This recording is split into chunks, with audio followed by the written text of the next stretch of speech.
नमस्कार, आप देख रहे हैं पॉलिटिकल स्टॉक एक्सचेंज। आपके साथ मैं हूं अंजना ओम कश्यप। अगर 2024 में चुनाव जीतना है और एक बार फिर से मोदी सरकार बननी है तो उत्तर प्रदेश की 80 सीटें निर्णायक होंगी भारतीय जनता पार्टी की इस लड़ाई में।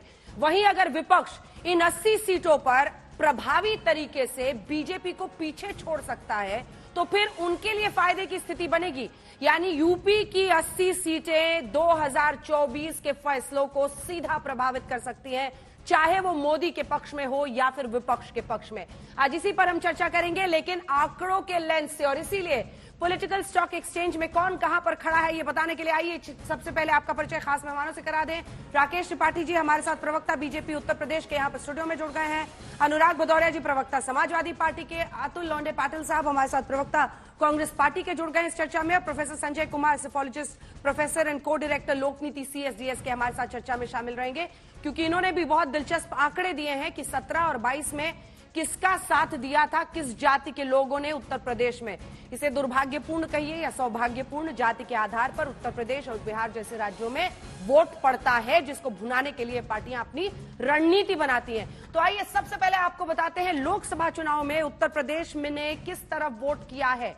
हम आपको 2 लोकसभा और 2 विधानसभा चुनाव के नतीजे बताएंगे और फिर यह भी बताएंगे कि कौन किस तरफ जाता हुआ दिख रहा है और क्या कह रहे हैं निकाय चुनाव जो अभी कुछ दिन पहले हुए हैं। तो सबसे पहले शुरुआत, पहला आंकड़ा जो हम आपको पॉलिटिकल स्टॉक एक्सचेंज में दिखा रहे हैं वो है लोकसभा की 80 सीटों का हिसाब 2024 के लिए। अगर आप लीजिए तो 2014 में जहां 71 आउट ऑफ 80 71 सीटें आई थी भारतीय जनता पार्टी को, जो प्रधानमंत्री नरेंद्र मोदी पहली बार चुनावी पीएम के कैंडिडेट बीजेपी की तरफ से बने थे, 62 हो गई। कांग्रेस को 2 से खिसक कर नीचे 1 सीट आ गई। बीएसपी 0 से 10 पर बढ़ गई 2019 में। और वहीं समाजवादी पार्टी 5 से 5 पर ही टिकी रही और अपना दल 2 और फिर 2, 14 के चुनाव में और 19 में। ये लोकसभा में आपने देख लिया, जहां फायदा हुआ सिर्फ और सिर्फ बीएसपी को 0 से 10 पर, तो बाकी समाजवादी पार्टी वहीं टिकी रही। बीजेपी को नुकसान हुआ 9 सीटों का दूसरे बार चुनाव में जाते जाते 2019 में। इसीलिए यूपी में इतनी ताकत प्रधानमंत्री नरेंद्र मोदी और भारतीय जनता पार्टी झोंक रहे हैं। अगला जो आंकड़ा हम आपको दिखाएंगे वो 2 विधानसभा चुनाव का, तो हम अब आपको दिखाने वाले हैं। ग्राफ भी हम आपको दिखा देंगे एक बार। लोकसभा चुनाव में जो वोट शेयर है ये देख लीजिए, बीजेपी की तरफ 14 और 19 में, ये लोकसभा का है। वोट प्रतिशत में तो इजाफा हुआ लेकिन सीटें बीजेपी की गिरी थी। कांग्रेस का देखिए लगभग वहीं पर अटक कर रह गया, थोड़ी सी गिरावट हुई। वहीं बीएसपी को भी वोट परसेंटेज में आप देखिए तो बहुत फायदा नहीं हुआ, थोड़ा सा नीचे ही आए, लेकिन सीटें बहुत बढ़ गई। वहीं अगर आप समाजवादी पार्टी को देखें, जस के तस बने रहे, हालांकि वोट परसेंटेज में उनकी गिरावट आई। अपना दल का अगर आंकड़ा आप देखेंगे, इसके बाद अपना दल का खैर आंकड़ा नहीं है। चलिए अब हम ग्राफ पे आपको दिखा दे रहे हैं और इसी के साथ विधानसभा के आंकड़े हम आपको अब दिखाने वाले हैं। विधानसभा की 403 सीटों पर क्या था 17 और 22 का हिसाब। 312 से 255 पर भारतीय जनता पार्टी आई। हालांकि स्पष्ट जनादेश था, लेकिन 255 पर वो अटक गए। यानी यहां पर भी भारी गिरावट 2019 में आई है उनकी सीटों में। वहीं कांग्रेस पार्टी 5 सीटें नीचे। अब इसके बाद 0 ही बचता है कांग्रेस के लिए। बीएसपी के लिए 19 से वो भी फिसले और 1 पर पहुंच गए, 0 के करीब। वहीं एसपी को आप देखें तो उनमें जबरदस्त इजाफा हुआ, 47 से ऐसा प्रतीत हुआ कि बीजेपी की जितनी सीटें छिटकी वो सब के सब एसपी में आ गई, कुछ अन्य के हिस्से में गई। 47 से 111 समाजवादी पार्टी यानी अखिलेश यादव ने कड़ी टक्कर दी। हालांकि 255 के साथ स्पष्ट जनादेश बीजेपी की तरफ था। अन्य को 18 से इजाफा हुआ और वो 34 पर पहुंचे। अब इसी के साथ हम आपको ग्राफ वाला नंबर भी एक बार जल्दी से दिखा देते हैं, किसकी कितनी ताकत जो विधानसभा चुनावों में रही है। ये आंकड़े आपके सामने हैं, किसको उछाल किसको गिरावट आपने देख लिया 2 चुनावों में। अब हम आपको दिखा रहे हैं लोकसभा चुनाव में जो वोट शेयर रहा है 17 और 22 का। इसके बाद जो निकाय चुनाव है, अब उस पर जल्दी से आ जाइए, क्योंकि निकाय चुनाव भी बहुत दिलचस्प थे इस बार। और भारतीय जनता पार्टी जो बार बार दम भरती है कि हमने जो मेयर्स की चुनाव हुआ है उसमें 17 की 17 सीटें हमने मेयर चुनाव में जीत ली। तो ये देखिए भारतीय जनता पार्टी को 17 के 17 मेयर चुनाव, ये आंकड़ा बस आपके पास आने वाला है मेयर के चुनाव में। वहीं नगर पालिका अध्यक्ष में 88 और 191 नगर पंचायत अध्यक्ष, समाजवादी पार्टी मेयर 0, 35 नगर पालिका अध्यक्ष, 78 नगर पंचायत अध्यक्ष, यानी बाकी दोनों पर तो उनकी परफॉर्मेंस टक्कर की कम से कम रही, लेकिन मेयर में 0। बीएसपी 0, 16, 37। अगला नंबर कांग्रेस का है, मेयर 0, 4 नगर पालिका अध्यक्ष और 14 नगर पंचायत अध्यक्ष। यानी कांग्रेस को यहां पर भी अपनी जमीन बचाने के लिए बहुत ताकत झोंकनी होगी, स्थिति ठीक नहीं है। अन्य को 0, 55 और 223, यानी अन्य अच्छा करता हुआ दिखाई दे रहा है। बल्कि नगर पंचायत अध्यक्ष में तो बीजेपी से भी बम्पर परफॉर्मेंस है। जहां बीजेपी के 191 थे, वहीं इनके 223 हैं अन्य के नगर पंचायत अध्यक्ष में। और कुल जो है उसमें 17 के 17 मेयर, इनके 199 नगर पालिका अध्यक्ष हैं और 544 आप देख रहे हैं पंचायत अध्यक्ष है। जो आखिरी आंकड़ा अब हम आपको दिखाने वाले हैं वो जाति के आधार पर है, जिसके बाद हम चर्चा की शुरुआत करेंगे। तो सबसे पहले हम आपको दिखा रहे हैं लोकसभा चुनाव में ब्राह्मणों ने किसकी तरफ वोट किया था, और ये सौजन्य CSDS लोक नीति सर्वे के आधार पर हम आपको बता रहे हैं। 6% कांग्रेस की तरफ गए, 82% भारतीय जनता पार्टी की तरफ, वहीं 6% महागठबंधन की तरफ लोकसभा चुनाव में गए थे। याद रखिए तब महागठबंधन वहां पर यूपी में हुआ था। राजपूत 5% कांग्रेस की तरफ, 89% ब्राह्मण से भी ज्यादा राजपूत बीजेपी की तरफ और 7% महागठबंधन। वैश्य 13% कांग्रेस की तरफ, 70% बीजेपी की तरफ, महागठबंधन 4। अगला जाट 2% कांग्रेस की तरफ, 91% बीजेपी की तरफ, 91% जाट गए बीजेपी की तरफ, 7% महागठबंधन। यादव वोट 5% कांग्रेस, 23% बीजेपी, 60%, लेकिन यहां भी 23% बीजेपी की तरफ गए थे यादव वोट। अब कुर्मी और कोयरी पर आते हैं तो 5% कांग्रेस, 80% बीजेपी और 14% महागठबंधन। जाटव वोट बहुत दिलचस्प आंकड़ा है ये, यहां पर मायावती का इन्फ्लुएंस दिखा, 75% महागठबंधन की तरफ, 7% बीजेपी, कांग्रेस 11। मुस्लिम वोट 14% कांग्रेस के पास, 8% बीजेपी के पास और 73% महागठबंधन की तरफ। चलिए अब चर्चा की शुरुआत करते हैं। आंकड़े दिखाने के बाद जो बड़े निष्कर्ष इसमें है वो यही है कि 14 और 19 में गिरावट आई है बीजेपी की परफॉर्मेंस में। तो फिर इस बार कौन सी जादू की छड़ी होगी कि उत्तर प्रदेश आपको बचा लेगा 24 के चुनाव में? राकेश त्रिपाठी जी। देश जब आजाद हुआ, देश के पहले प्रधानमंत्री पंडित जवाहरलाल नेहरू से लेकर के वर्तमान प्रधानमंत्री नरेंद्र मोदी जी तक, देश को सबसे ज्यादा प्रधानमंत्री अगर जिस सूबे से, जिस राज्य से मिले हैं वो उत्तर प्रदेश से मिले हैं। उत्तर प्रदेश राजनीतिक लिहाज से न केवल संख्या के आधार पर बल्कि समझ के आधार पर भी अगर हम देखेंगे, सबसे ज्यादा राजनीतिक चेतना अगर कहीं किसी राज्य में है तो वो सबसे ज्यादा उत्तर प्रदेश में है। और इसलिए उत्तर प्रदेश में बहुत लंबे समय तक जब ये बहलाने का, फुसलाने का, जातिगत समीकरण बनाने का प्रयास किया गया तो उत्तर प्रदेश के अंदर भी इस बात की छटपटाहट थी कि इससे बाहर निकल करके जाति मजहब के समीकरणों से बाहर निकला जाए। और 2014 में वो करिश्मा कर दिखाया जब देश में प्रधानमंत्री नरेंद्र मोदी जी को प्रधानमंत्री बनाने की आकांक्षा उत्पन्न हुई तो उत्तर प्रदेश में ये सपा बसपा का जो नेक्सस हुआ करता था, जो जातिगत समीकरणों का, ये कहीं बुरी तरह से विफल हुआ। और विकास के मुद्दे पर उत्तर प्रदेश की जनता ने भारतीय जनता पार्टी को 71 सीटें और 2 सीटें हमारे गठबंधन प्रत्याशी को, अपना दल को 73 सीटें जिता करके केंद्र में सरकार बनाने की सबसे बड़ी भूमिका उत्तर प्रदेश ने निभाई। और कई तरह के प्रयोग उत्तर प्रदेश ने देखे। उत्तर प्रदेश ने प्रयोग होते हुए देखा कि कैसे यूपी के 2 लड़के हाथ में हाथ डाल करके लखनऊ की गलियों में साथ चले और ये भरोसा दिलाने की कोशिश कर रहे थे कि ये 2 लड़के मिलकर के यूपी की किस्मत संवार सकते हैं। लेकिन उत्तर प्रदेश की जनता ने खारिज किया, गठबंधन टूट गया, फिर प्रयोग किया गया। 1995 के गेस्ट हाउस कांड के बाद, जिसकी कल्पना कोई राजनीतिक पंडित नहीं कर सकता था, सपा बसपा का गठबंधन हुआ, बुआ और बबुआ की जोड़ी बनी। लेकिन क्या हुआ परिणाम फिर भी विफल ही रहा। भाजपा को रोक नहीं पाए, भाजपा के विजय रथ को रोक नहीं पाए, गठबंधन फिर टूट गया। और समाजवादी पार्टी तो अब हिम्मत ही नहीं जुटा पाती। छोटे छोटे दलों को साथ ले लिया विधानसभा के चुनाव में। सुहेल देव भारतीय समाज पार्टी, केशव देव मौर्य के महान दल, छोटे छोटे दल लेकर के साथ आए, फिर भी परिणाम क्या रहा? फिर भी जनता ने इनको पराजित किया है। जनता विकास के मुद्दे पर वोट कर रही है, इसलिए जाति मजहब के जो समीकरण बनाते थे वो दिन अब दूर हो गए। जनता मुद्दों के आधार पर अपने फैसले ले रही है। आपके पार्टी के प्रत्याशी का चरित्र कैसा है, उसकी छवि क्या है, पार्टी की नीतियां क्या है, पार्टी के कार्यक्रम क्या है, पार्टी की योजनाएं क्या है, उपलब्धियां क्या है, इन सबके आधार पर आज जनता वोट कर रही है। और इन सबके आधार पर आज विशेष तौर पर उत्तर प्रदेश में जब योगी आदित्यनाथ जी के नेतृत्व की सरकार है, प्रधानमंत्री नरेंद्र मोदी के सपनों का भारत बनाने के लिए, सपनों का उत्तर प्रदेश बनाने का काम कर रहे हैं, तो ये मोदी और योगी की जोड़ी मिलकर के आज एक ऐसा अभेद्य दुर्ग बना दिया है कि हिम्मत नहीं हो पा रही है कि कौन सा समीकरण बनाया जाए, कौन सा गठबंधन बनाया जाए। सब तरह के प्रयोग तो करके देख लिए, क्या करके देखें कि ये अब दुर्ग भेद सकते हैं। क्या ऐसा कुछ कर पाएंगे अनुराग भदौरिया जी? पिछली बार हाथ मिलाया था, काम ना आया। क्या इस बार एक बार फिर से वैसी कोशिश होगी कि 1 on 1 हर सीट पर बीजेपी और विपक्ष का हो? जाहिर तौर पर आप ताकतवर है, लौंडे साहब की पार्टी मानेगी क्या इसके लिए?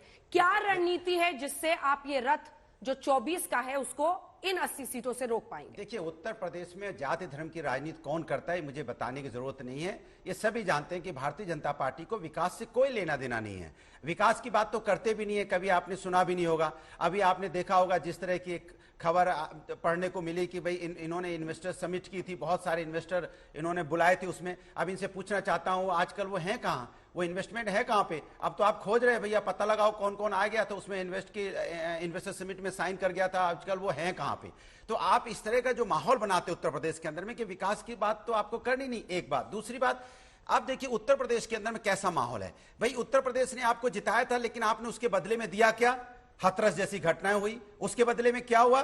जिसको आपने मंत्री बनाया उसके बेटे पे ही वहां पे रौंदने का आरोप है और आज तक आपने नहीं हटाया। आपने क्या क्या? उन्नाव जैसी घटना हुई, आपने उसके ऊपर कौन सा एक्शन लिया? चुनाव जीत गए अनुराग। अरे बता रहा हूं, वही बता रहा हूं। उन सीटों पर जीत गए जिसका आप जिक्र कर रहे हैं। अरे नहीं जीतेंगे, चिंता मत कीजिए, आने वाले दिनों में इनको पता चलेगा। इसीलिए तो परेशान है। देखो ना किस तरह से चिंता करते हैं। अगर कोई गठबंधन हो भी, अगर विपक्ष के लोग राष्ट्र की बात करने के लिए एक साथ बैठते हैं कि राष्ट्र को कैसे बचाना है, लोकतंत्र को कैसे मजबूत करना है, कैसे यहाँ पे रोजगार और महंगाई पे चर्चा करनी है, जैसे इकट्ठे आते हैं, जैसे इकट्ठे एक सवाल पूछूं, एक बार जैसे इकट्ठे आते हैं, उस पर भी आ रहा हूं, उस पर जातिगत जनगणना और सामाजिक न्याय की लड़ाई लेकर जागरण यात्रा कर रहे हैं। लखीमपुर खीरी से अखिलेश जी ने शुरुआत की है। हाँ। ये राष्ट्र को बचाने के लिए बिल्कुल, क्योंकि लखीमपुर खीरी में जिस तरह की घटना हुई है और मंत्री आज भी अपने पद पे बना हुआ है, सरकार ने नहीं हटाया, तो क्या हम वहां से शुरुआत नहीं करेंगे? हम बताएंगे कि देश के अंदर में जाति जनगणना तो होनी चाहिए, प्लस सामाजिक एकता की बात हो रही है, सामाजिक न्याय की बात हो रही है, कैसे समाज में हर व्यक्ति को न्याय मिले, कैसे समाज अपने पैरों पर खड़ा हो। लेकिन सरकार को इससे कोई लेना देना नहीं है। सरकार तो न्यायालय में गोलियां चल रही है भाई, न्यायालय में सुरक्षित नहीं होता व्यक्ति, छोटी बच्ची को गोली लगी। तो आप इस तरह का, जैसे मैंने पहले ही बोला था, उत्तर प्रदेश के अंदर में आपको ये जो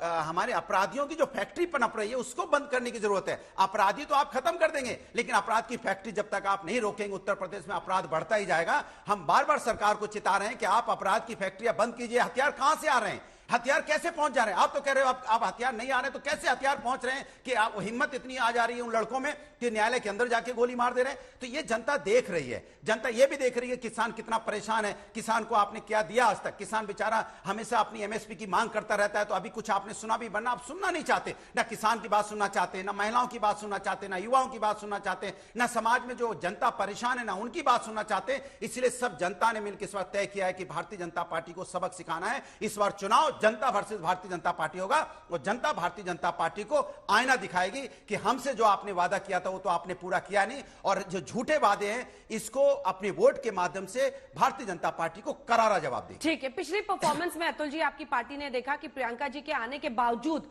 आप लोग यूपी में कुछ नहीं कर पाए। क्या आप अखिलेश यादव, क्योंकि वो टक्कर देते हुए दिख रहे हैं बीजेपी को, उनके साथ बैक करके कोई सीट पर समझौता करेंगे? और क्या मोदी प्लस योगी की लोकप्रियता का टक्कर खोजना मुश्किल है आप लोगों के लिए? नहीं, एक दो तीन बातें तो इसमें स्पष्ट है। 22 जून को सारे विपक्षी दलों की एक बैठक है और जो जोड़ तोड़ है वो जोड़ तोड़ तो पक्का हो जाएगा। एक अच्छा अलायंस देश के लोकतंत्र, देश के संविधान को बचाने के लिए आपको दिखाई देगा। अब मैं जो हमारे राकेश भाई ने कहा उस बात पे मैं आना चाहता हूं कि हां जरूर आप चुनाव 80-20 ऐसे मुद्दे पे मत लड़िए। हम सुनना चाहेंगे देश के प्रधानमंत्री को यूपी में जब प्रचार करेंगे तो कब्रिस्तान और शमशान का मुद्दा लेकर नहीं करेंगे। हम देखना चाहेंगे कि वो धर्म, एक समुदाय को दूसरे समुदाय को बढ़ाने वाला प्रचार नहीं करेंगे। और जो उपलब्धियां है, चाहे फिर वो रोजगार की, जो उन्होंने गारंटी दी थी कि 2 करोड़ रोजगार निकालेंगे, उन्होंने कहा था यूपी में हम कितना रोजगार पैदा करेंगे, उस पे वो बात करेंगे, महंगाई पे वो बात करेंगे, महिला सुरक्षा पे वो बात करेंगे। यहां तो उल्टा ही चित्र दिखता है। हरियाणा में सूरजमुखी का एमएसपी मांगने के लिए गए थे, जो कि उनका हक है, और जब 12 मिनट में किसान कानून लाए थे और 12 मिनट में वापस लिए, तब एक खत लिखकर किसान संगठनों को वायदा किया गया था कि आप कोई एमएसपी जो है लीगल करेंगे, इसके लिए कमेटी बनाई। आज 1.5 साल से ज्यादा हुआ है, क्या हुआ? उल्टा जय जवान जय किसान जबान पे दिखता है, लेकिन पीठ पे और पेट पे लात मारने का और लाठी मारने का काम जो है अभी अभी जो है हरियाणा में होता हुआ दिखाई दिया है। मैं थोड़े कुछ आंकड़े अंजना जी आपके सामने लाना चाहूंगा। 2014 में लोगों को ऐसा लगा कि मोदी जी ने जो कहा है, सैलरीड क्लास को ऐसा लगा कि सारा ब्लैक मनी जो है वापस आ जाएगा, 5% 10% हमको हमारे खाते में आ जाएंगे। बहुत गरीबों को ऐसा लगा 15 लाख रुपए, सब लोगों को 15 लाख रुपए हमारे अकाउंट में आ जाएंगे। गुड गवर्नेंस की बात थी, सब कुछ बातें थी। लेकिन 9 साल के बाद लोगों के सामने दो मौके देने के बाद लोगों के सामने सच्चाई जो है वो सामने आंखें खोल के जो है वो खड़ी है। ये जो कर्नाटक में जो मतदान हुआ है, वो कर्नाटक में मतदान तो महंगाई और बेरोजगारी के खिलाफ और करप्शन के खिलाफ हुआ है। तो मोदी जी जो है किसी भी मुद्दे पर बात नहीं करते हैं, वायदा वो करते हैं। कर्नाटक और बीजेपी आपको, यूपी आपको एक जैसा दिखता है? देखो 2009 की बात मैं करना चाहूंगा। 2009 में कांग्रेस को 21 सीटें वहां पर आई थी, जो नॉर्मल इलेक्शन था। दोनों पार्टियां एक दूसरे के सामने खड़ी। आज आप रेयर व्यू में देख रहे हैं? नहीं, रेयर व्यू में नहीं देख रहे हम लोग, रेयर व्यू में नहीं देख रहे हम लोग। वो बीजेपी का काम है, जो पीछे के आईने को देखकर गाड़ी चलाते हैं। लेकिन पीछे से कोई आ रहा क्या, ये कभी कभी देखना पड़ता है गाड़ी चलाते समय। तो यही बात। अगला सवाल आपसे, और वो सवाल ये है कि एक तो कर्नाटक और यूपी, दूसरा क्या लगता है आपको कौन ताकतवर दिख रहा है? मुझे याद है सर, यही वो पीएससी का हम लोग एपिसोड कर रहे थे और आपने कहा था कि योगी के लिए कानून व्यवस्था सबसे बड़ी ताकत बनेगा, और हम सब हैरान थे क्योंकि हाथरस, लखीमपुर खीरी ये सब प्रतीक बन चुके थे कि किस तरह से योगी सरकार को कानून व्यवस्था पर घेरा जा रहा था। एक बार फिर आप मुख्तार अंसारी के करीबी जीवा को कोर्ट में मारा गया है, उसके बावजूद अगर अतीक का भाई असद, उसका बेटा, इन सब के बाद भी क्या आपको लगता है कि लॉ एंड ऑर्डर पर घिरेंगे योगी 24 के लिए? अंजना जी, मुझे लगता नहीं है कि लॉ एंड ऑर्डर पर घिरेंगे। योगी आदित्यनाथ की बात करें, चाहे बीजेपी की बात करें, यूपी के संदर्भ में जिन चीजों को, उसी चीज को देखने का अलग अलग नजरिया है। अगर आप उसको कानूनी पहलुओं से देखें कि किस तरह से जस्टिस हुआ, उसमें तमाम त्रुटियां आपको दिख सकती है। ये सब हम टीवी स्टूडियोज में डिबेट कर सकते हैं और तमाम तरह के लोग हैं जो उसमें हम त्रुटियां निकालते हैं और कहते हैं कि हाँ, ये कानूनी इस तरह से इसका ये जस्टिस इस तरह से नहीं होना चाहिए था। लेकिन अगर आम जनता की बात करें, हमें ध्यान रखना चाहिए वोट देने वाले आम नागरिक हैं। अगर आप उनसे इन बातों का जिक्र करें, बहुत स्पष्ट नजरिया दिखाई पड़ता है। वो कहते हैं इस तरह के अपराध में जो लोग शामिल हैं, इनकी सजा इस तरह से ही दी जानी चाहिए। अब मैं ये नहीं कह रहा कि वो सही कहते हैं गलत कहते हैं, बिल्कुल गलत कह रहे हैं, लेकिन एक वो संविधान के खिलाफ बोल रहे हैं, बिल्कुल खिलाफ लेकिन उनकी श्रद्धा है इसमें। लेकिन वो कहते हैं कि नहीं, इस तरह के लोगों के साथ यही सलूक होना चाहिए, और अगर ऐसा सलूक हुआ है उसमें कोई गलती नहीं है। तो जो प्रक्रिया अपनाया गया है योगी आदित्यनाथ सरकार के द्वारा कानून व्यवस्था बनाने के लिए, आम जनता उस पर मुहर लगाती है। भले ही कानूनी नजरियों से उसमें हम 10 त्रुटियां निकाल दें, लेकिन आम जनता जज के सामने मर्डर हुआ है सर, जज के सामने, और बड़ी कुटिलता से अनुराग भदौरिया जी ने भी बच्ची को चोट लगी इसका जिक्र कर दिया, लेकिन संजीव जीवा को मारा गया ये उन्होंने नहीं बोला। एक सेकेंड, क्योंकि पॉपुलर सेंटिमेंट वो चला जाता है कि ऐसे अपराधियों का यही हश्र होना चाहिए। बिल्कुल ऐसी लंबी लिस्ट हो सकती है जिसमें हम ये कह सकते हैं कानूनी तौर पर ये काम सही नहीं हुआ या इसमें तमाम त्रुटियां थी। ये जो जस्टिस हुआ जिस तरह से भी किया गया, इसमें तमाम त्रुटियां थी। लेकिन किसी भी एक मुद्दे पर अगर आप आम जनता से बात करें तो उस पर मुहर लगाते हैं। वो कहते नहीं, यही तरीका है। अगर कानून व्यवस्था बिगड़ी हुई है किसी राज्य में, किसी जिले में, तो यही तरीका है इनसे निपटने के लिए। और कई सालों से, जो जनता के नजरियों से, कई सालों से यूपी में कानून व्यवस्था बिगड़ी हुई थी, और अगर कानून व्यवस्था में कोई सुधार दिखाई पड़ता है आम जनता के नजरिए से, तो यही तरीका है। और उस पर मैं बार बार कह रहा हूं, 2022 के विधानसभा चुनाव में भी उन्होंने मुहर लगाया, और जिस बात का आप जिक्र कर रही थी, यही बात हम जब सर्वेस करते थे तो हमें लगता था कि लोग उसको पसंद करते था। लोगों ने इसी स्टूडियो में, मुझे याद है कि कांग्रेस की प्रवक्ता बहुत गुस्से में आ गई थी कि आप भी पार्शियल हो रहे हैं, लेकिन सवाल ये कि जो जमीन पर दिख रहा था, अब बस वही बता रहे थे। मैंने आप कमेंट इस पे कर दीजिए, फिर हम लेंगे। हाँ, मैं कह रहा हूँ कि कभी एक आध बार कोई चीज होती है तो हो सकता है कि जनता ऐसा सोच रहे, बट उत्तर प्रदेश के अंदर में लगातार रिपीट हो रही है बात ये आप क्यों भूल रहे हैं? उत्तर प्रदेश की जनता में अगर देखोगे कि न्यायालय के अंदर में घुस के अगर कोई गोली मार जाएगा और दूसरों को गोली लग जाएगी, बच्ची को गोली लग जाएगी, या इसको जस्टिफाई कर सकते हैं? क्या ये संविधान पर काम हो रहा है? या इस तरह की अगर घटनाएं होंगी उत्तर प्रदेश के अंदर, इसके मतलब जो अपराधी या बेखौफ है उन्हें डर नहीं है। अभी भी आप संजीव जीवा का नाम नहीं ले रहे। संजीव जीवा जो भी यार, अतीक अहमद, अशरफ, अतीक अहमद को भी हुआ, संजीव जीवा का भी जो हत्याकांड हुआ, जिस तरह की हत्याकांड जिस तरह की हो रही है, मैं कह रहा हूं न्यायालय के अंदर में हत्या हुई है और यहां पुलिस कस्टडी में हत्या हो रही है, यहां जेल के अंदर हत्या हो रही है। आप बताइए, जेल के अंदर हत्या होगी, पुलिस कस्टडी में हत्या होगी, न्यायालय में हत्या होगी, रोड पे हत्याएं होंगी, तो आप बताइए कहां लॉ एंड ऑर्डर है? आपको जो बीजेपी के प्रवक्ता, कभी कोई जर्नलिस्ट बन के मॉडल करता है लाइव कैमरे पे। 2 सेकंड की बात, ये जो आपके प्रवक्ता है ये भी कोर्ट में जाते हैं, और हमें भी काले कोर्ट में जाने का मौका मिलेगा। तो आप बताओ, हम डर के मारे नहीं घुसेंगे कि वहां कब गोली चल जाए? किसी को न्यायालय में हम न्याय दिलाने के लिए जाएंगे, या डरे से हमें खुद ही रहेंगे कि पता नहीं कौन आ रहा होगा किसको मारने के लिए और गोली मुझे ना लग जाए? तो हथियार कैसे पहुंच रहा है अदालत में राकेश त्रिपाठी जी?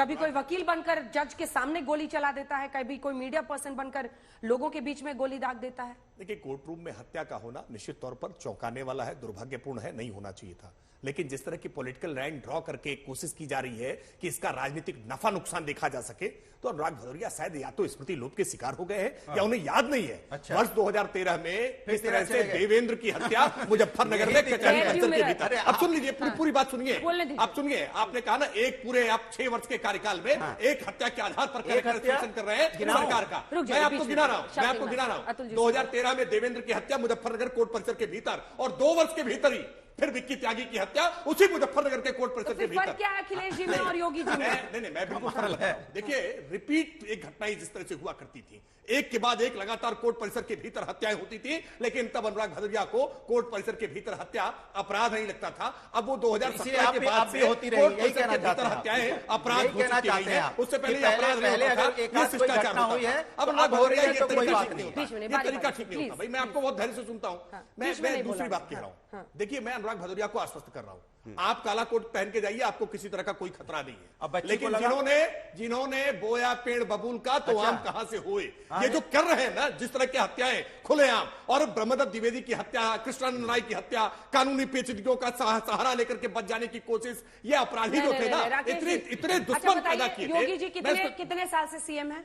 नहीं, देखिए, 6 साल से सीएम है। मैं इस अभी बात भी को अखिलेश नहीं, टाइम पे ये होता था, 20 साल से 25 साल से वो अपराधी जो हत्याएं करके खुलेआम घूम रहे थे, जो अपराधी जेल की सलाखों के पीछे से बैठ करके गैंग ऑपरेट कर रहे थे। जब इतना अपराध आपने कर रखा है, इतना विस्फोमन कर रखा है, तो उसका दुष्परिणाम तो झेलना ही पड़ेगा ना। मैं फिर भी कह रहा हूं कि कानून के सामने किसी को भी सर उठाने की हिम्मत नहीं हो सकती है। जिसने की है उसके खिलाफ आप इनसे पूछ लीजिए, अगर आपको टाइम 2 सेकंड मेरे भाई बोलेंगे। एक मैं दिला दूं, जिनको याद नहीं होगा, 2000 में भी 2002 में भी आपकी सरकार थी, कल्याण सिंह भी 2 बार चीफ मिनिस्टर बने हैं, रामप्रकाश गुप्ता जी बने, राजनाथ सिंह जी बने। तो कार्यकाल आप भूल जाते हो क्या? उस कार्यकाल में आपने उसी कार्यकाल में एसटीएफ का गठन हुआ, उसी कार्यकाल में सिक्का शुक्ला जैसे दुर्दांत अपराधी को एनकाउंटर में मार गिराया। भारतीय जनता पार्टी की सरकार में अपराधियों को मसलाबूत करने का काम करते हैं, अपराधियों को पैरेलल सत्ता देते हैं, अपराधी कंट्रोल करते हैं कि प्रयागराज अति कम कंट्रोल। आप दोनों चुप होइए please sir, stop giving shouting match नहीं।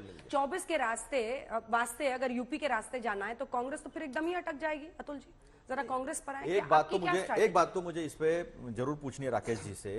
राकेश जी, यही बात कर आप सत्ता में दूसरी बार आए हो, और आप यहां नुमाइंदे हो, जो दल आपका भाजपा जो है वो सत्ता में है, तो आप विश्वास नहीं दिलाते हो कि नहीं, हम लॉ एंड ऑर्डर अच्छा करेंगे? क्योंकि लॉ एंड ऑर्डर जो है वो बेसिक ड्यूटी है राज्य की, लोगों को विश्वास दिलाने की। आप विश्वास दिलाने के बजाय तब ऐसा हुआ था, तब वैसा हुआ था, आप अपनी असफलता जो है उसको स्वीकृति जो है वो खुद दे रहे हैं। अभी देखिए, कल एक दरोगा, एक पीआई और उसका असिस्टेंट पीआई, वो लोगों की ज्वेलरी लूट लेता है 50 तोला।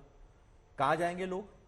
और इतनी हिम्मत कैसे होती है? विकास दुबे हम भूले हैं क्या? एनकाउंटर भूले हैं क्या हम? एनकाउंटर प्रधानमंत्री के कार्यालय में लोग जाते हैं, प्रधानमंत्री का तहस दिखाकर, जो राज्यपाल है मनोज सिन्हा, वो उनसे लोन लेते हैं और वो लॉबिंग करते हैं, वो सारा करप्शन करते हैं। प्रधानमंत्री का कार्यालय का नाम लेके एक जो है वो एसपीजी का सिक्योरिटी लेके, मैं बीच में नहीं बोला था, मैं बीच में नहीं बोला था, मैं लूंगी आपसे जवाब। 15 दिन जो है वो कश्मीर में घूमता है एसपीजी के कवर के अंदर। ये कैसा गवर्नेंस है? और आप सत्ता में आए हो यही सब बात करके, और क्या दिया आपने? क्या नौकरियां पैदा की? क्या महंगाई कम की? क्या आपने लॉ एंड ऑर्डर ठीक से किया? आपने कुछ भी नहीं किया है। आप तब ऐसा हुआ था, तभी तो आपको सत्ता दी थी ये सब ठीक करने के लिए, आपने और बिगाड़ के रख दिया है। अगर कोई न्यायालय में हत्या होती है, पुलिस कस्टडी में हत्या होती है, अभी विकास तो दुबे का आपकी नाम ले असफलता रहे हैं, का ये है। अतीक, अशरफ, इन सब का नाम नहीं ले रहे हैं, क्या कोई खास वजह है? अतीक हो, अशरफ हो, कोई भी हो, मैंने अजहर मसूद का भी नाम नहीं लिया जिनको छोड़ कर आए थे ये। अतीक के बेटे का नाम असद है, अजहर जिसका अजहर इनकाउंटर मसूद जो किया है ना, गया उसको था। छोड़ के आने वाले भी है ये लोग। हमारा कहना यह है कि हाँ। जब आप सत्ता में आते हो, पब्लिक जब आप पर विश्वास करती है जनता, तो आपने क्या डिलीवर किया, ये सवाल पूछने का विपक्ष का अधिकार है। किसी का नाम जो सजा देनी है वो सजा न्यायालय से होनी चाहिए, वो प्रक्रिया है, उसे लोकतंत्र कहते हैं। अगर हमने जंगल राज लाया और मैं an eye for an eye, make whole world blind, अगर मैं अब खुद ही न्याय करूंगा तो कल कोई सिक्योर नहीं रहेगा। अंजना जी, आप नहीं, हमने, कोई भी आएगा स्टूडियो में आएगा, कल स्टूडियो में आके मार देगा। क्या ये इस तरह का आपने वायदा किया था जनता से, देश के, यूपी के? ठीक है, जल्दी से संजय जी आपका कमेंट लेने के बाद मैं अगले टॉपिक पर आऊंगी। और यहां पर अब मैं मुद्दा उठाना चाहती हूं जाति जनगणना का, क्योंकि उस पर बीजेपी इधर बोले उधर बोले समझ के रह जाती है। ये हिंदुत्व की बात करते हैं, ये राष्ट्रवाद की बात करते हैं, और यहां पर जाति जनगणना, सामाजिक न्याय के लिए जन जागरण यात्रा लेकर अखिलेश यादव निकल चुके हैं लखीमपुर खीरी से। क्या उसका असर होगा? क्योंकि यही वो ब्रांड ऑफ पॉलिटिक्स है जिसको बिहार और यूपी में जो विपक्षी पार्टियां हैं उनको सूट करता है, जाति के आधार पर लोग वोट करें, इसलिए वो इसको भुना रही है। देखिए, इस यात्रा से फर्क पड़ेगा या नहीं पड़ेगा ये तो नहीं मैं कह सकता, लेकिन ये जरूर है कि जिस तरह से हिंदुत्व की पॉलिटिक्स से बीजेपी ने जो जातीय आधार पर जो तमाम रीजनल पार्टियां जिस पर वो अपनी गोलबंदी करते हैं, तमाम अलायंसेस बनाते हैं, उसको कवर अप करने के लिए उन्होंने एक तरह से बड़ी पॉलिटिक्स की है, बड़ा मुद्दा लेकर के आए जो कि हिंदुत्व का मुद्दा। तो जो रीजनल पार्टियां, अगर आप चाहे बिहार की दोनों रीजनल पार्टियों की बात करें, यूपी की रीजनल पार्टियों की बात करें, इनका जनाधार कहां है?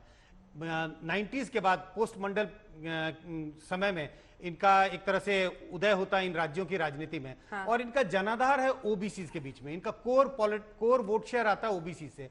तो कहीं ना कहीं ये मुहिम है कि अगर आप इस बात को लेकर जनता के सामने आगे जाते हैं कि जातीय जनगणना होनी चाहिए, तो ये संदेश ओबीसी समुदाय के वोटरों को दिया जा रहा है कि हम आपके असली हिमायती हैं, हम आपके हिमायती हैं, और हम ये कोशिश कर रहे हैं कि जातीय जनगणना हो, उस आधार पर सरकार की नीतियां बने और इन नीतियों से आपको ही फायदा होगा। तो कहीं ना कहीं ओबीसी पॉलिटिक्स जो कह रहे बार बार जिसका जिक्र होता है, मंडल 2 करने की कोशिश की जा रही है, और ये कोशिश की जा रही है इससे ओबीसी समुदाय के वोटरों को गोलबंद किया जाए। क्योंकि पिछले 5-10 सालों में यह देखने को मिला है कि इसका भी बड़ा हिस्सा, जब लोकसभा का चुनाव होता है, जो आंकड़े आपने पेश किए, आपने देखा यादवों का वोट भी खिसककर बीजेपी की तरफ जा रहा है, कुर्मी कोयरी का वोट भी खिसककर बीजेपी की तरफ जा रहा है। ये यूपी के आंकड़े हैं। तो पूरी कोशिश ये है हम जाट वाला वोट दिखा रहे हैं, एक बार फिर से जरा दिखा दीजिए, और इस पर आपका एक रिस्पॉन्स जल्दी से संजय जी।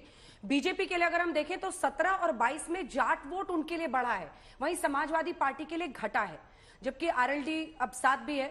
लेकिन ये क्या कह रहा है, ये जो 54% है, ये जाट वोट में भी देखिए एक एक करके अगर आंदोलन भी हुआ था उसके बावजूद ये हुआ है।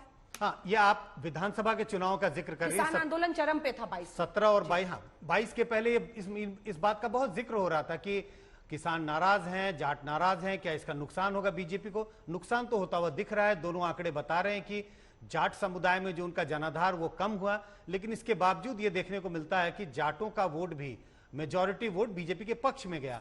तो कुल मिला के मुद्दों का, आप किसी मुद्दे पर नाराज हैं सरकार से, लेकिन कई बार ये देखने को मिला, सिर्फ यूपी के चुनाव की बात नहीं है अंजना जी, कई ऐसे चुनाव हमने देखे जहां पर आपकी नाराजगी हो सकती है सरकार से, रूलिंग पार्टी से, जहां बीजेपी रूलिंग पार्टी है, लेकिन जब वोट देने का वक्त आता है तो उनमें से बड़ा हिस्सा फिर भी रूलिंग पार्टी बीजेपी की तरफ उन्होंने वोट किया है। और जिस आंकड़ों का आप जिक्र कर रहे हैं जाट वोट का, हाँ। वो उसका एक प्रमाण है। जाट नाराज थे, लेकिन फिर भी बड़ी संख्या में जाटों ने बीजेपी के लिए वोट किया। ठीक है, इस पर आप भी वो बोलना चाहते हैं अनुराग जी? मेरा प्रश्न सुन के जाट पे आप भी बोल लीजिएगा।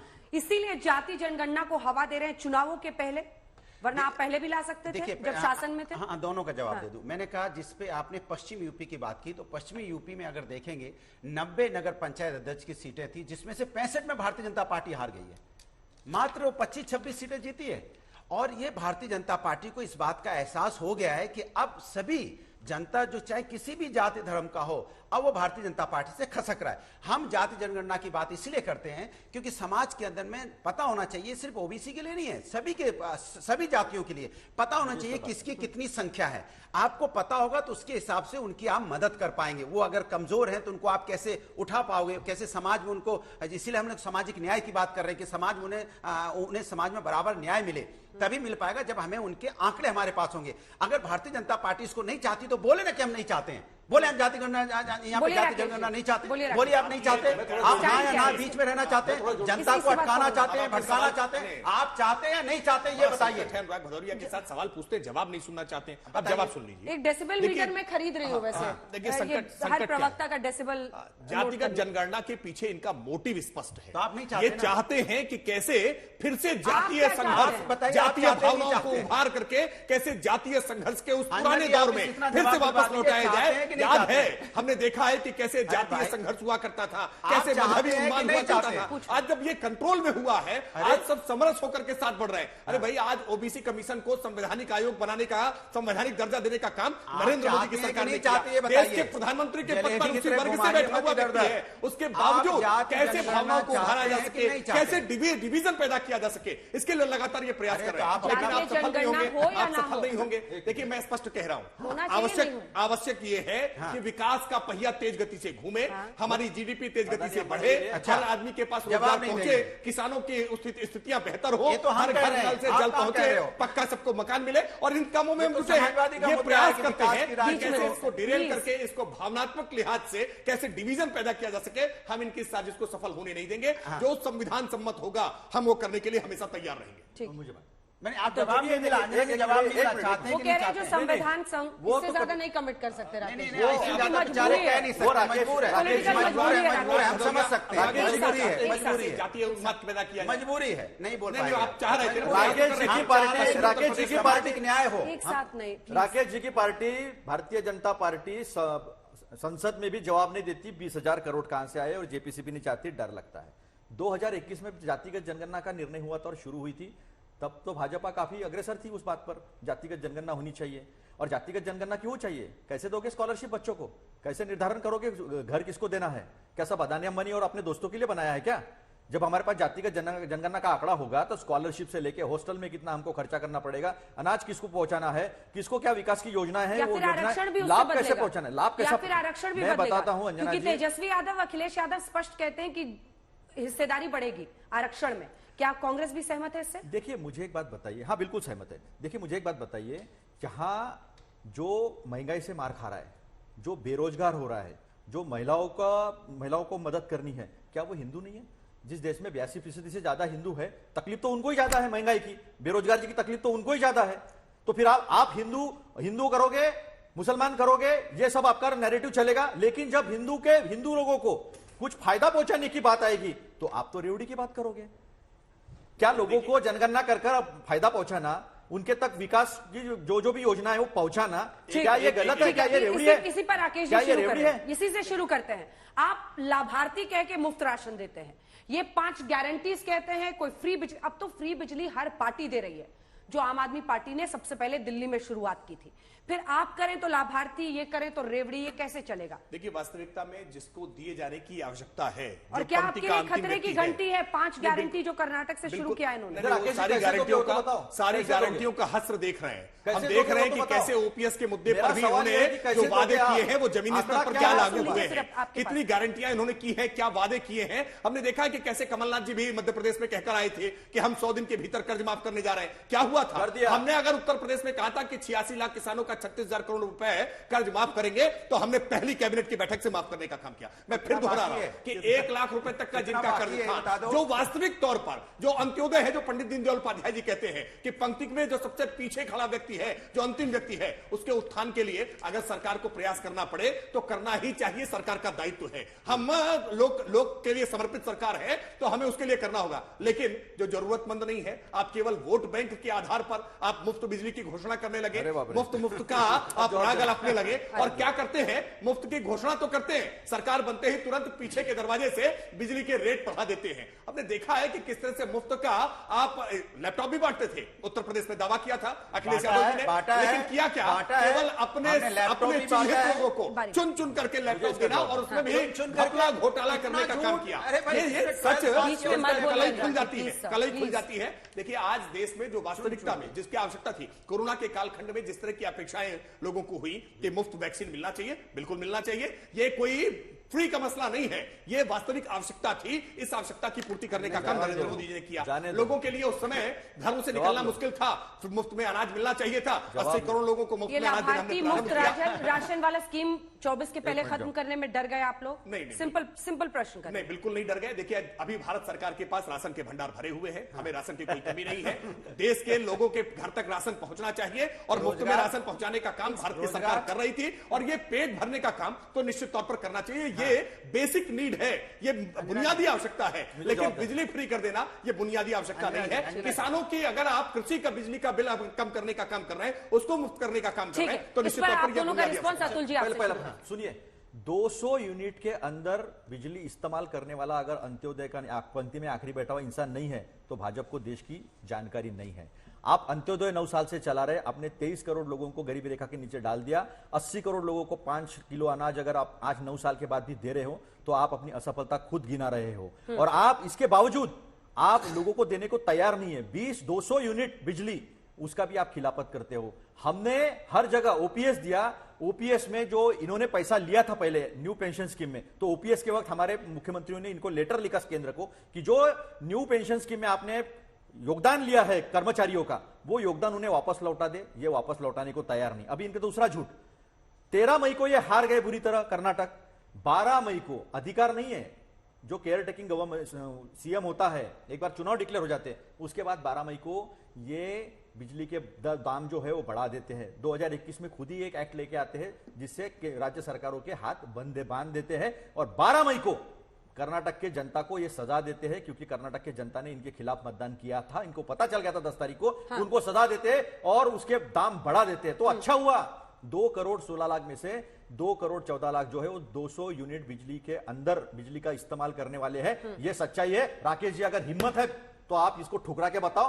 तो ये आंकड़ा मुझे सामने अनुराग 24 के पहले क्या क्या मुफ्त देगी समाजवादी पार्टी? देखिए इन्होंने अभी बताया कोविड के समय की बात। मैं इनसे पूछना चाहता हूं कि आपको उस समय याद नहीं आता जो एक सांसों के लिए लोग तड़प रहे थे, आप ऑक्सीजन सिलेंडर नहीं दे पाए, अरे गंगा की मौत हो गई, लाशों का आपने देखा, आप भ्रम फैला रहे थे। अच्छा गैस सिलेंडर, अच्छा ये बताइए ऑक्सीजन का सिलेंडर के वजह लोगों की मौतें नहीं हुई? अखिलेश यादव जी किस तरह से लोग तड़प रहे थे? ऑक्सीजन हॉस्पिटल में जगह नहीं थी, हॉस्पिटल की व्यवस्था नहीं कर पाए थे, आज आप यहाँ के हल्ला मचा रहे हैं। आप हॉस्पिटल बीजेपी की वैक्सीन लगाई कि नहीं? फिर मेरी बात सुनिए, बात बीजेपी सवाल है भारतीय जनता पार्टी हर काम को अपना बता देती है। अरे साइंटिस्ट ने वैक्सीन बनाई, ये बोलेंगे हमने बोला था कि आपकी जो कैरियर सिस्टम है, जिस तरह से साइकिल पे ले जाते लोग पकड़े गए वैक्सीन ले जा रहे, अरे उसकी एक रखने की व्यवस्था होती है, उसका एक सिस्टम होता है। जब हमने बोला कि भारतीय जनता पार्टी का सिस्टम ठीक नहीं, डिलीवरी सिस्टम ठीक नहीं है, तो उसको कहने लगे कि बीजेपी समाजवादी पार्टी का बीजेपी वैक्सीन। बीजेपी इतनी समझदार कब से हो गई जो वैक्सीन बनाए? अरे रोजगार दे नहीं पाए, डेवलपमेंट की बात कर नहीं पाए, महंगाई कम नहीं कर पाए, आप रुपया मोटा नहीं कर पाए, आप वैक्सीन बना लोगे, कमाल की बात करते हैं आप। ये बीजेपी वाले लोग ये सिर्फ बातें बनाना जानते हैं। सवाल यह है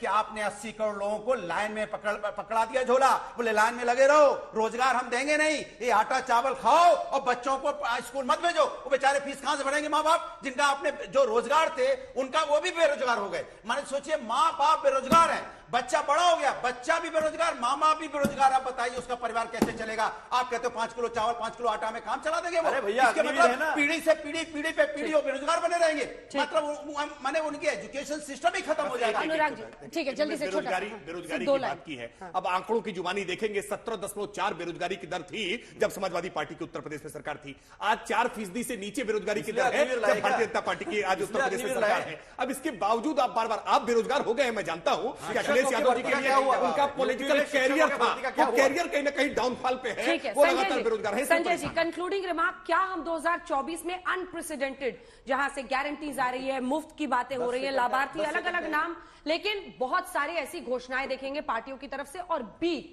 जेवर एयरपोर्ट उसका उद्घाटन, राम मंदिर, उसका उद्घाटन, संसद का हो गया है। क्या ये सब भी नए सिरे से यूपी में जान फूकती हुई, जिसमें वो हिंदुत्व का भी कार्ड खेलेंगे और जेवर एयरपोर्ट के जरिए कहेंगे कि हमने विकास भी किया है, उसका असर होता है क्या लोगों पर? बिल्कुल अंजना जी, आपने जिन बातों का जिक्र किया, ये सब का एक पैकेज होगा, और वो पैकेज क्या होगा?